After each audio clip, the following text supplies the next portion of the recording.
네, 여러분 안녕하세요. 2025년 5월 19일 월요일 아침이 되었습니다. 오늘도 한 주 시작되는 가운데 우리가 말씀을 읽고 말씀 속에서 주시는 의미들을 우리 삶에 기억하고 새기며 그렇게 하루를 살아가면 좋겠어요. 생명의 삶 말씀 나누어 함께 시작하도록 하겠습니다. 네, 오늘 본문 민수기 25장 전체인데요. 조금 무거운 주제예요. 한번 보면서 우리가 고민을 해보죠. 이스라엘이 시딤에 머물러 있더니 그 백성이 모압 여자들과 음행하기를 시작하니라. 그 여자들이 자기 신들에게 제사할 때에 이스라엘 백성을 청함해 백성이 먹고 그들의 신들에게 절함으로 이스라엘이 바알부올에 가담한지라. 여호와께서 이스라엘에게 진노하시니라. 이스라엘이 이제 발람에 대한 이야기는 끝이 났어요. 그렇죠? 그런데 이스라엘 백성들이 그곳에 있는데 유혹이 들어와요. 유혹이 들어오게 되고 거기서 모압 여인들과 함께 음행을 저지르고 그들과 함께 먹고 바알 부올에게 절을 하면서 하나님을 배신하는 일들이 벌어지죠. 이제 우리가 이 상황이 이 발람의 계략이라는 것을 이제 성경의 뒷부분들을 통해서 알 수 있는데요. 어쨌거나 이스라엘이 지금 심각한 이방과의 통혼 그리고 우상 숭배 그런 것들에 빠지게 된 겁니다. 결국 하나님이 진노하시죠. 그때 온 백성에게 저주가 임하고 연병이 임합니다. 그때 이스라엘 이제 6절부터 말씀을 보죠. 이스라엘 자손의 온 회중이 회막문에서 울 때 이스라엘 자손 한 사람이 모세와 온 회중의 눈앞에 미디안의 한 여인을 데리고 그의 형제에게로 온지라. 제사장 아론의 손자 엘르아살의 아들 비느하스가 보고 회중 가운데서 일어나 손에 창을 들고 그 이스라엘 남자를 따라가 그의 막사에 들어가 이스라엘 남자와 그 여인의 배를 꿰뚫어서 두 사람을 죽이니 연병이 이스라엘 자손에게서 그쳤더라. 아니 그렇게 사람들이 죽어가고 있는데 거기서도 못 끊어요. 이게 이 성적 타락이나 어떤 우리의 마음속 깊숙이 있는 그 유혹에 대한 뿌리들이 쉽게 제거되지 않거든요.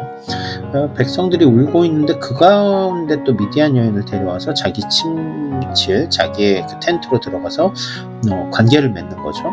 그때 비느하스가 이것을 보고 분노하며 그들을 찌릅니다. 그런데 그때 특이하게도 이스라엘 전체에 있던 연병이 그 저주가 사라집니다. 왜 그럴까요? 뒤에 가보니까 우리가 얘기를 알죠. 제사장 아론의 손자 엘르아살의 아들 비느하스가 내 질투심으로 질투하여 이스라엘 자손 중에서 내 노를 돌이켜서 내 질투심으로 그들을 소멸하지 않게 하였도다. 그러므로 말하라. 내가 그에게 내 평화의 언약을 주리니 그와 그의 후손에게 영원한 제사장 직분의 언약이라. 그가 그의 하나님을 위하여 질투하여 이스라엘 자손을 속죄하였음이니라. 하나님의 마음으로 하나님의 분노하심으로 그 같은 마음으로 행동하였을 때 하나님이 이스라엘 가운데 내리던 진노를 멈추시고 그에게 하나님의 제사장의 직분의 언약을 맡겨주시는 것을 보게 됩니다. 하나님의 마음을 알고 살아간다는 것, 하나님의 마음이 아니라 내 마음이 끌리는 대로 살아간다는 것, 이 두 가지의 극명한 차이를 보여주고 있죠. 인생 앞에 유혹이 많이 있습니다. 그냥 심플한 예를 하나 들어볼게요. 가끔 보면 너무 달달한 거 보고 먹고 싶어가죠. 먹고 싶어지죠. 왜냐면 맛있으니까 뭐 별 이유 있습니까? 근데 아무렇지 않게 그걸 먹다 보면 몸이 상해요. 그쵸? 근데 그 달콤함에 넘어가지 않고 내가 스스로 건강한 것을 지키고 살아가야지라고 하다 보면 인내하고 참는 가운데 어쨌든 좋은 결과를 얻게 되죠. 여러분 이 단순한 이야기를 우리의 죄에 적용을 해보자는 거예요. 우리가 죄가 별일 아니라고 생각하면은 우리는 여러분 죄가 그렇게 나쁘게 다가오지 않아요. 우리한테 되게 달콤하게 다가옵니다. 너 이거 좀 더 해봐. 이거 너가 즐기면 돼. 너 행복하면 돼. 이런 식으로 다가오는 죄에 대해서 우리는 달콤함만 생각하고 넘어가면 우리의 삶이 죄로 물들어가게 되는 게 너무 쉽게 넘어가는 거죠.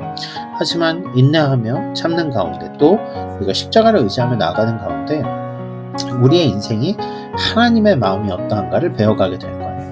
저는 오늘 여러분들이 내 마음이 원하는 것을 쫓아가는 달콤함에 반응하는 인생이 아니라 하나님의 말씀에 반응하는 그런 여러분들이 되시면 좋겠어요. 오늘도 말씀 가운데 승리하는 여러분 모두 되시길 주님의 이름으로 축원합니다. 감사합니다.